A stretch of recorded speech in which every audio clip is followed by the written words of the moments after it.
Hello, student. Today I have discussed about antioxidant, definition of antioxidant, criteria for selection of antioxidant, and which compound used in the this unit. First of all, discuss what is the antioxidant. Antioxidant होते क्या? Antioxidant हमारे कुछ chemicals ऐसे होते हैं जो किसी भी फॉर्मुलेशन, किसी भी प्रिपरेशन में अगर उनको मिलाए ऐड किया जाता है तो वो क्या करते हैं, ऑक्सीकरण प्रक्रिया के दौरान जो हमारे एक्टिव इंग्रेडिएंट होते हैं उनके ऑक्सीडेशन को रोकते हैं या रिड्यूस करते हैं।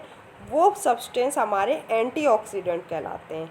मतलब कि और ये जो ऑक्सीकरण क्रिया में हमारे केमिकल्स या फार्मास्यूटिकल प्रिपरेशन के ऑक्सीकरण को रोकने के लिए जो भी हम केमिकल्स का यूज़ करते हैं वो हमारे सारे केमिकल्स एंटीऑक्सीडेंट कहलाते हैं। तो antioxidants are reducing agent which are added to the drug or other pharmaceutical preparation to prevent their oxidation through oxidative process।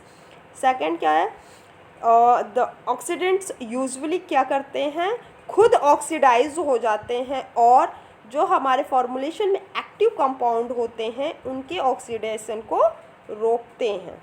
अब इनका सिलेक्शन हम कैसे करते हैं, कुछ क्राइटेरिया है उसके लिए। फर्स्ट ऑफ ऑल क्या है, जो हमारा एंटीऑक्सीडेंट सब्सटेंस या केमिकल है वो फिजियोलॉजिकली एंड केमिकली कंपेटेबल होना चाहिए, फिजियोलॉजिकली इनर्ट होना चाहिए, नॉन टॉक्सिक होना चाहिए, both in the reduce and oxidising form, reducing form में ऑक्सीडाइजिंग फॉर्म में, दोनों में ही नॉन टॉक्सिक होना चाहिए।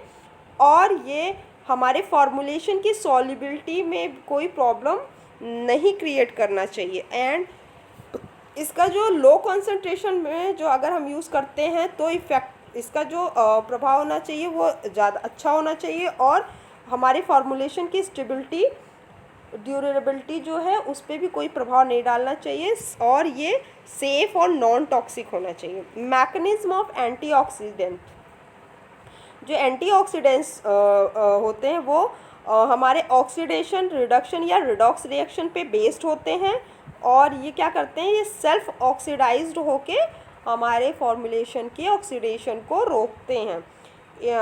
और इसमें क्या होता है, रिडॉक्स रिएक्शन में क्या होता है, ट्रांसफ़र होता है इलेक्ट्रॉन का one compound to other compound.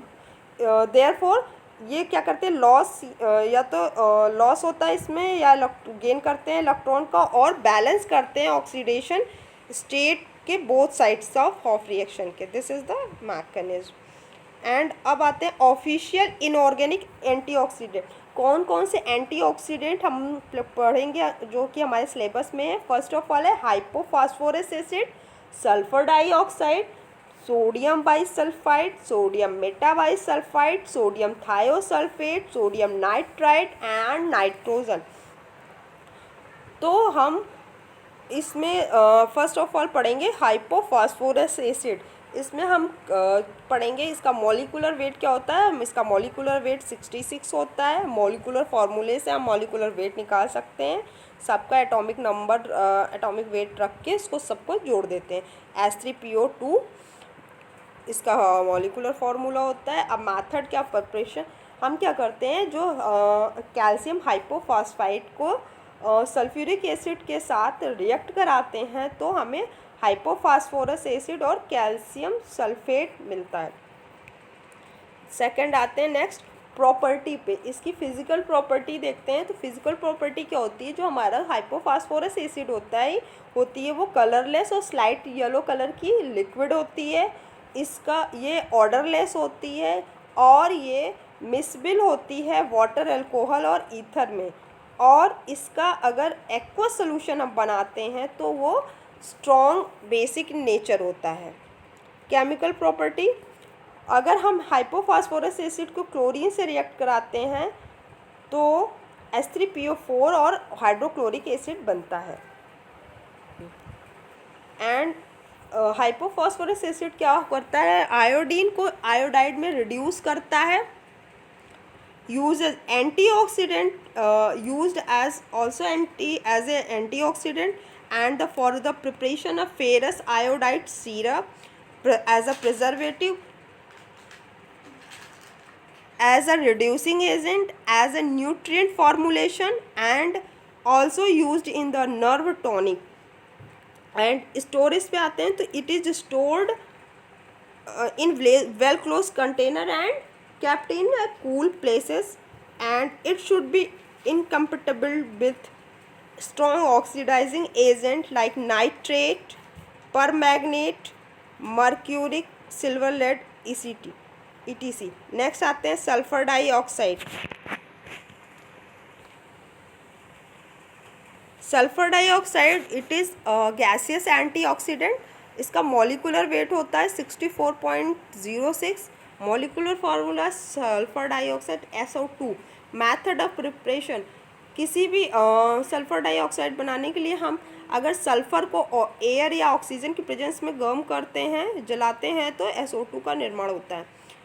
Property देखते हैं, physical property. It is a colourless gas. It have pungent और irritating odour and also tasteless.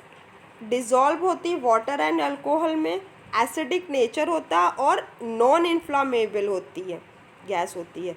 अब आते हैं केमिकल प्रॉपर्टी पे. सल्फर डाइऑक्साइड को क्लोरीन से रिएक्ट कराते हैं तो सल्फोनाइल क्लोराइड बनता है, and it also reduces the iodine to iodide. It is also used as an antioxidant and used for manufacturing of sulfuric acid, remove color in the sugar industry, preparation of soft drink, manufacture of injection. It should be stored in well closed cylinder. इसको store करते हैं अच्छे से well close cylinder में और cool places में रखते हैं. And incompatibility, it is also incompatible with strong oxidizing agent, and it also have a bleaching action. then ये विरंजक चूर्ण जैसा कार्य करता है, तो इसका यूज़ जो रिमूव कलर, किसी भी प्रिपरेशन के कलर को रिमूव करने के लिए भी करते हैं. Thank you. शुक्र.